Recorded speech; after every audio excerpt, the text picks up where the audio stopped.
ಇವಾಗೆಲ್ಲ ಯಾರಿಗೂ ಪೇಷನ್ಸೇ ಇಲ್ಲ. ಸಣ್ಣ ಪುಟ್ಟ ವಿಷಯಕ್ಕೂ ಕೂಗಾಡ್ತಾ ಇರ್ತಾರೆ. ಎಷ್ಟು ಸಿಂಪಲ್ ವಿಷಯ ಇರ್ಬೋದು, ಅದನ್ನು ಎಮೋಷ್ನಲ್ ಆಗಿ ತಗೊಳ್ತಾರೆ. ಸಾಕಷ್ಟು ಜನ ಹೇಳ್ತಾರೆ ಅಲ್ವಾ, ರಿಯಾಕ್ಟ್ ಮಾಡಬೇಡಿ, ರೆಸ್ಪಾಂಡ್ ಮಾಡಿ ಅಂತ ಹೇಳೋವಂಥದ್ದು. ಅಂದರೆ ತಕ್ಷಣಕ್ಕೆ ನಾವೇನೇ ರಿಯಾಕ್ಟ್ ಮಾಡಿದ್ರು ಕೂಡ ಕೋಪದಲ್ಲಿ ಮೂಗು ಕುಯ್ಕೊಳ್ಳೋ ಥರ ಆಗುತ್ತೆ ಅಲ್ವಾ. ಅದ್ರ ಬದಲು ನಾವು ನಿಧಾನಕ್ಕೆ ರೆಸ್ಪಾಂಡ್ ಮಾಡಬೇಕು. ಯಾವುದೇ ಸಿಚುಯೇಷನಲ್ಲೂ ಕೂಡ ನಾವು ನಿಧಾನಕ್ಕೆ ತಾಳ್ಮೆಯಿಂದ ಡಿಸಿಷನ್ಸ್ನ ತಗೋಬೇಕು.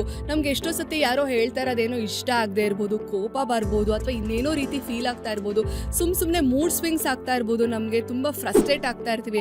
ಕೆಲಸದಲ್ಲಿ ಅಷ್ಟೇ ಕೂಡ ಈಗ ಕೆಲವೊಂದ್ಸತಿ ಹೇಳಿದ್ದನ್ನೇ ಮತ್ತೆ ಮತ್ತೆ ಅವ್ರು ಹೇಳಿದಾಗ ನಮಗೆ ತುಂಬ ಫ್ರಸ್ಟ್ರೇಟ್ ಆಗುತ್ತೆ.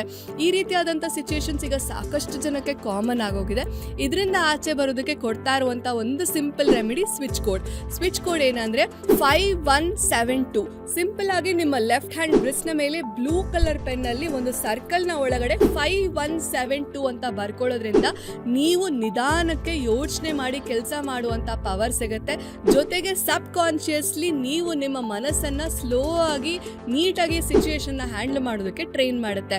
ಆ್ಯಂಡ್ ಇನ್ನೂ ಸೈಂಟಿಫಿಕ್ ಆಗಿ ಕೊಡ್ಬೋದಾದಂಥ ಒಂದು ಸೊಲ್ಯೂಷನ್ ಏನಂದರೆ 369 ಮೆಥಡ್ ಅಂತ ಹೇಳ್ತಾರೆ. ಹೌದು, 3 ಸೆಕೆಂಡ್ ಶಾಂತವಾಗಿರಿ, 6 ಸೆಕೆಂಡ್ ನಿಧಾನವಾಗಿ ಉಸಿರಾಡಿ, 9 ಸೆಕೆಂಡ್ ಯೋಚನೆ ಮಾಡಿ ಅಂತ ಹೇಳುವಂಥದ್ದು. ಹೌದು, ಈ ರೀತಿಯಾಗಿ ನೀವು ರೆಸ್ಪಾಂಡ್ ಮಾಡಿದಾಗ ಯಾವುದೇ ಸಿಚುಯೇಷನಲ್ಲಿ ನೀವು ರಿಯಾಕ್ಟ್ ಮಾಡಲ್ಲ, ನಿಧಾನಕ್ಕೆ ಆರೋಗ್ಯವಾಗಿ ಸಮಾಧಾನಕರವಾಗಿ ನೀವು ಉತ್ತರವನ್ನು ಕೊಡೋದಕ್ಕೆ ಹೆಲ್ಪ್ ಆಗುತ್ತೆ.